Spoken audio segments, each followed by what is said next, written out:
Expert मौजूद है। उनका नाम है जगदीश चांगानी जी, जिनके मोर देन 8 से ज्यादा नेशनल और इंटरनेशनल कॉन्फ्रेंस में या फिर बुक्स में उनके मैगजीन प्रकाशित हुए हैं। और वो पिछले 7 या फिर 8 सालों से वो आर्टिफिशियल इंटेलिजेंस, डेटा एनालिसिस और मशीन लर्निंग पे काम कर रहे हैं और बहुत अच्छे डाटा उन्होंने प्रिपेयर किए हुए हैं आज के कोरोना वायरस के ऊपर। आज पूरी दुनिया एक खौफ में डूबी हुई है। सब लोग डर के मारे अपने घरों में बैठे हुए हैं। क्यों बैठे हुए हैं? किसने हालत की इस देश की खराब? और पूरी दुनिया क्यों डर रही है? तो एक पूरी दुनिया जो डर रही है वो एक वायरस की वजह से डर रही है।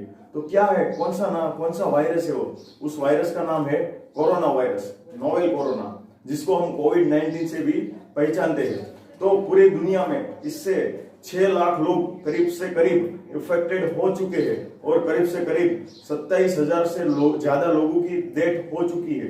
तो आज कोरोना वायरस क्या है उसके बारे में हम जानेंगे हमारे एक्सपर्ट से। तो जगदीश भाई, हमारी ये जो जनता है, जो हमारे दर्शक है, वो जानना चाहते हैं कि इंडिया में इसका पहला केस कब आया और वहां से वो स्प्रेड कैसे हुआ, कैसे इतने सारे लोगों तक वो पहुंच गया। आज की डेट में हम डिटेक्ट करें तो 908 लोग इससे अफेक्टेड है। तो 1 से लेकर 908 तक कैसे पहुंचा, हमारी जनता ये जानना चाहती है आपसे। जो फर्स्ट अपना हमारे यहाँ पे केस आया था वो 29 जनवरी 2020 में वुहान सिटी से, वो ओरिजिनल फ्रॉम द वुहान था। अभी हम लोग उसका जो देखे कि जो स्प्रेड किस एक ट्रेंडिंग लाइन में हो रहा है कि भाई लास्ट 3 वीक्स में हमारे पास पहले 3 वीक तक हमारे पास 3 से 4 केसेस थे। उसके बाद जो तरीके से हमारा ग्रोथ हुआ है रिसेंटली, आप डेटाबेस पे आप चेक कि किस तरह से ग्रोथ कर, ये अपने लिए एक बहुत ही स्कैरिंग सिचुएशन है और इसमें हम लोगों को गवर्नमेंट का सपोर्ट चाहिए। जो आपने बताया इस हिसाब से वुहान से 29 जनवरी 2020 से स्टार्ट हुआ था, फर्स्ट केस अपना डिटेक्ट हुआ था।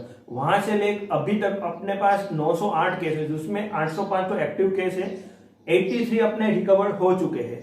और कल की डेट में हम लोग बात करें तो 153 केस नए आए हुए हैं। तो ये एक स्प्रेडिंग की साइकिल है, वो एक ट्रेंडिंग लाइन में दिख रही है।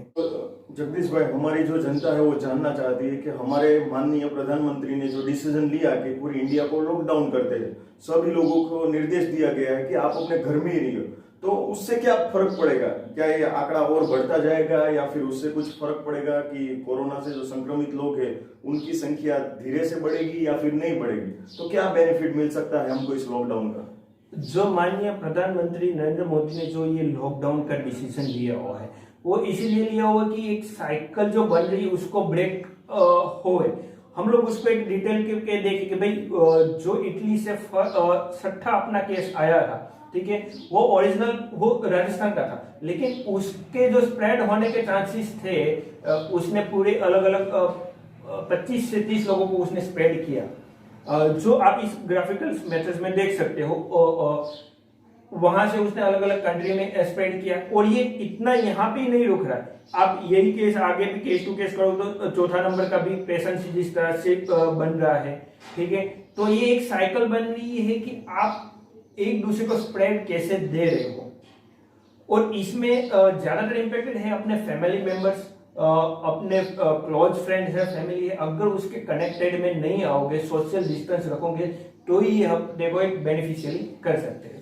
सोशल डिस्टेंस इसीलिए जरूरी है कि भाई ये जो है एक दूसरे को मिलने से सही स्प्रेड हो रहा है। हम लोगों ने जो आगे केस देखे, ठीक है, 6 नंबर से, वो एक एग्जांपल पे तौर पे लो। अगर ये स्प्रेड हम लोग ऐसे ही जाने देंगे कि ऐसे बहुत सारे केसेस जो ऑन एन एवरेज 5 से 10 लोगों को भी अगर काउंट करे, अभी हमारी संख्या है 908 अफेक्टेड लोग है, अगर ये 908 लोग और 10-10 लोगों को लेके जाएंगे तो ये संख्या कहां तक पहुंच सकती है। तो जगदीश भाई, आपने बहुत अच्छी इंफॉर्मेशन दी हमारी जनता को कि क्या मतलब है इसका लॉकडाउन का। तो हमारी ये अगला क्वेश्चन ये रहेगा कि हम इसको और ब्रेक कैसे कर सकते हैं? हम लोग जो और ब्रेक की बात कर रहे हैं, हम लोग WHO के रिपोर्ट्स के हिसाब से हम लोग जाए तो इंडिया की सिचुएशन हम लोग दूसरी कंट्री के साथ कंपैरिजन करते हैं तो हम लोग देख सकते हैं कि डायरेक्टली वीक 1 टू लेके अभी तक वीक 11 चल रहा है, जो ओरिजिनल हुआ था तब।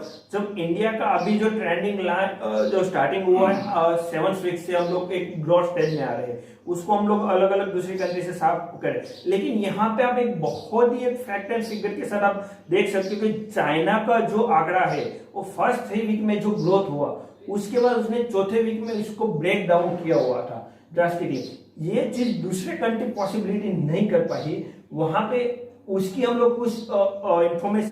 चाइना के फर्स्ट वीक में जो केस डिटेक्ट हुए थे वो 2761 हुए थे, और वो तीसरे वीक में पहुंचते पहुंचते 40,238 हुए, और फोर्थ वीक में ये हुए 70,000 प्लस हुए।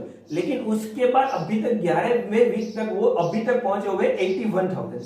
सो ये उसने ऐसा नहीं है कि हम लोग उसको आउटब्रेक नहीं कर सकते, इसके सॉल्यूशन है, लेकिन उसको हम लोग इस तरह से भी सोचना पड़ेगा। तो जगदीश भाई, ये जो चाइना है, उन्होंने पहले कुछ वीक्स में उनके जो केस थे वो 70,000 से 70,000 थे, लेकिन जो पीछे के हम 3 से 4 वीक देखे तो उनमें सिर्फ और सिर्फ 10,000 नए केस ही डिटेक्ट हुए। मीन्स उन्होंने उसको कैसे रोका, उन्होंने क्या तरीके अपनाए थे कि जिससे वो उनको और ब्रेक कर सके, और उनके जो आंकड़े जो बढ़ रहे थे वहां के वहां रुक गए। अभी ये जो सिचुएशन है, ठीक है, एक ह्यूमन इंटेलिजेंस से बाहर की बात हो चुकी है। हम लोग यहाँ पे बात करें कि भाई अभी हम लोग स्टेज 2 में है, जहां पे एक दूसरे की कनेक्टिविटी में आइडेंटिफाई करें। अगर हम लोग स्टेज 3 में चले गए तो वहां पे हम लोग वो आइडेंटिफाई नहीं कर पाएंगे यहाँ को किसके कनेक्टेड हुआ है। ये पॉसिबिलिटी है। अभी ये जो डिजिटल लाइफ यूज का हमने अपने प्रधानमंत्री मोदी जी लास्ट 2 साल से कह रहे कि डिजिटल युग चल रहा है, तो इंफॉर्मेशन टेक्नोलॉजी विल बी इसमें हम लोगों को बहुत सपोर्ट कर सकता है। जहां पे हम लोग बात करें आर्टिफिशियल इंटेलिजेंस, मशीन लर्निंग है, तो ये चीज चाइना ने बहुत अच्छी तरीके से यूज किया हुआ है, उसका हम लोगों को या उन लोगों ने एक बेनिफिट उठाया हुआ। हाँ, तो जगदीश भाई, आपने बताया कि उन्होंने जो टेक्निक यूज की थी वो थी आर्टिफिशियल इंटेलिजेंस, मशीन लर्निंग, और तो वो कैसे कर सकते हैं, किस तरह से हम आर्टिफिशियल इंटेलिजेंस का या फिर मशीन लर्निंग का यूज करें तो हम वहां से आगे बढ़ सकते हैं और उनसे भी अच्छा रिजल्ट ला सकते हैं। चाइना के हम लोग जब बात कर रहे हैं, ठीक है, उसने 2 तरीके से उसको आउटब्रेक करने की ट्राई की। एक आर्टिफिशियल इंटेलिजेंस उसने जो यूटिलिटी की है वो एक मेडिकल साइंस में की हुई है, और सेकंड जो उसने फेस लिया हुआ है कि भाई अगला प्रोस्पेक्ट कौन है, ये स्प्रेड होने की किस में पॉसिबिलिटी ज्यादा है। अब जो उसने एप्लीकेशन लॉन्च की हुई थी, ठीक है, वहां पे उसने कांटेक्ट स्प्रेड उसके कांटेक्ट है उसके मोबाइल ट्रैकर से वो किन किन लोगों को मिला हुआ है, वो अफेक्टेड है या नहीं, उसकी हिस्ट्री के बेस ऊपर अगर कोई बंदा अफेक्टेड है तो उसके अफेक्टेड के चांसेस उसने आइडेंटिफाई किए हैं, और सेल्फ अगर वो बंदे हाई रिस्क में आ रहा है तो उसको सेल्फ क्वारंटाइन यूज किया था। और उसके लिए उसने जो top leading e commerce platform है उसके क्लाउड सिस्टम को यूटिलिटी करके, उसके एल्गोरिथम यूटिलिटी करके ये उसने एक सक्सेसफुली बनाया हुआ था। ये बात हो गई अब किसमें स्प्रेड होने की बात करें। अब दूसरी अगर हम लोग बात करें कि भाई उसने मेडिकल साइंस में इतना यूटिलिटी क्यों की, हम लोगों ने थोड़े दिन 1 मंथ पहले ही उसने बोला था कि चाइना ने एक साथ बड़ी हॉस्पिटल का यूटिलिटी किया। वो एक रीजन ये था कि उसने कौन बंदे हैं वो स्प्रेड करने का आइडेंटिफाई किए। दूसरी चीज उसने आइडेंटिफाई ये किया कि भाई जो प्रोसेस हम लोग 30 मिनट में नॉर्मल चेकिंग के लिए ले रहे, वो चाइना ने वो 20 सेकंड में काम करने का पूरा किया। मींस के जो प्रोसेस में 30 मिनट आप ले उसको 20 सेकंड में। अब इसमें चांसेस आप आइडेंटिफाई जल्दी करोगे। अगर जो बंदा मिल रहा है रिस्पेक्ट, तो उसको एप्लीकेशन आइडेंटिफाई करिए कि आप सेल्फ क्वारंटाइन हो जाओ, और लोग अपने आप खुद सेल्फ क्वारंटाइन होने का स्टार्ट किया। तो अपने को जागरूक होने की बहुत जरूरत है, ये चीज हम लोग कर सकते हैं। हम लोग आपने देखा होगा कि कोरोना कोविड-19 में क्रॉस बॉर्डरिंग जो है उसको स्कैनिंग कर रहे हैं थर्मस से, जहां पे चाइना ने जो किया हुआ है वो ये हुआ कि वो कंप्यूटर विजन एल्गोरिथम से जो एआई सिस्टम उसने जो डेवलप की थी, तो वो जो सिस्टम में है उसके टेम्परेचर से उसका बॉडी टेम्परेचर को आइडेंटिफाई कर रहा है। अगर वो टेम्परेचर अबाउट 37.3 है तो वो उसको डिटेक्ट कर रहा है ये सिम्टम्स में है या नहीं है, और ये पर मिनट में 200 लोगों को आइडेंटिफाई कर रहा था। जहां पे हम लोग नॉर्मली ये स्कैनिंग कैसे हो रहा है थर्मोस से हम लोग करें, it will B time consuming process. Also it developed AI system that can be detect the corona virus CT scan, कि जहां पे हम लोग बात कर रहे हैं कि भाई जो बंदे हैं सीटी स्कैन के लिए 15 से 30 मिनट का टाइम लगता है, उसने 20 सेकंड में कंप्लीट किया, जो एक ह्यूमन इंटेलिजेंस से एक एडवांस लेवल पे वो लेके गए हुए हैं।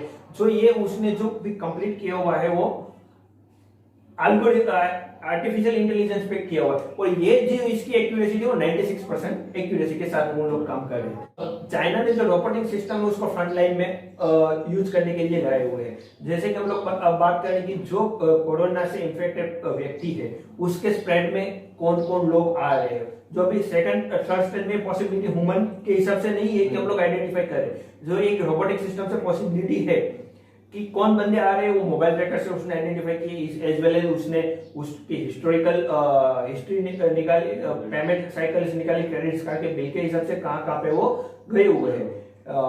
तो ये चीज उसने आइडेंटिफाई की है। उसमें बहुत सारे और भी पैरामीटर्स हैं जो कंसिडरेशन में ले सकते हैं, और इस हिसाब से उसने आइडेंटिफाई किया कि who will be the next city में कहाँ पे स्प्रेड होने वाला है, नेक्स्ट बंदे में कौन सा स्प्रेड होने वाला है, उसको सेल्फ क्वारंटाइन करने की ट्राई उसने की, और उसको एक आउटब्रेक की सिचुएशन में लाने में बहुत सारी हेल्प की हुई है। मतलब में जहां पे कोरोना पहुंचने वाले थे उससे पहले चाइना की आर्टिफिशियल इंटेलिजेंस उस बंदे तक पहुंच गई कि आप सेल्फ क्वारंटाइन हो जाओ, आप मे बी नेक्स्ट सस्पेक्टेड हो।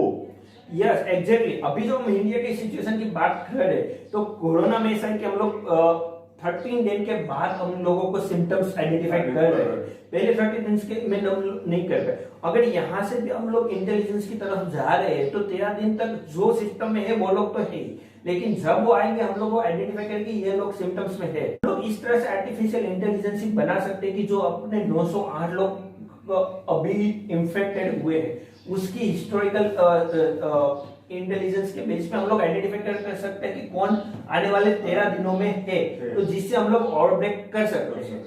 It will be possible robotic अगर हम भी फ्रंट लाइन में लाए तो। मतलब में हमको भी क्या करना पड़ेगा कि ये जो 908 लोग जिन जिन से मिले हैं, जहां जहां पे गए हैं, तो उनको अगर अफेक्टेड है तो उनसे पहले हमको पहुंच जाना है और उनको बताना है कि आप भी, मैं भी पॉसिबिलिटी हो सकती है आपको कोरोना वायरस होने की। यस ये चीज परफेक्टली है कि हम लोग उसको कोरोना से एक स्टेप आगे हम लोग को अहेड गवर्नमेंट को थिंक करना पड़ेगा। ओके, अब जगदीश भाई हमें ये बताइए कि हमारी गवर्नमेंट को ऐसे क्या स्टेप लेने पड़ेंगे ताकि हम जो सस्पेक्टेड है वो दूसरी जगह पे गया है तो उस बंदे को कोरोना वायरस है उसको खुद को पता चले, उससे पहले हमको पहुंच के उनको बताना है कि आपको मे भी कोरोना वायरस हो सकता है। जो हम लोग चाइना की बात कर रहे हैं, जो उसने इसको अलीबाबा के क्लाउड सिस्टम को उसने यूटिलिटी किया हुआ है, तो जो एक वर्ल्ड की ई कॉमर्स लाइन से सक्सेसफुली आई हुई है। अगर हम लोग ये सिस्टम को डेवलप करने जाएंगे तो it will be take the more time, ठीक है, क्योंकि it will be take the more time. अगर हम लोग अपनी ई कॉमर्स साइट फ्लिपकार्ट के है उसके एल्गोरिदम यूटिलिटी करें, अपने जो साइंस के मेडिकल साइंस के एल्गोरिदम यूज करें, इसको ये हिस्ट्री के साथ कंपैरिजन करें तो पॉसिबिलिटी है। तो इसमें सिर्फ अपनी डॉक्टरी टीम के साथ अपने आईटी टीम अगर सपोर्टिवली वर्क करेगी तो हम लोग ये चीज को बात हम लोग दे सकते हैं। ओके, मतलब सिर्फ और सिर्फ पुलिस या फिर आर्मी कर्फ्यू या फिर डॉक्टर से इसको हम नहीं हरा सकते। हमारे आईटी टीम जो है उनको भी काम पे लगाना पड़ेगा ताकि हम इसको जल्दी से जल्दी रिकवर कर सके। यस बेसिकली, क्योंकि इंडिया की जो आईटी है इट विल बी वर्ल्ड के बेस्ट आईटी टीमों में मानी जा रही है। चाइना ने जो ये मशीन लर्निंग में जो कंपनियां काम करी, आर्टिफिशियल इंटेलिजेंस में काम करी, उसमें से टॉप 10 में से 8 कंपनी के साथ वो अभी सपोर्टिवली यहाँ पे काम करके इसको आउटब्रेक करने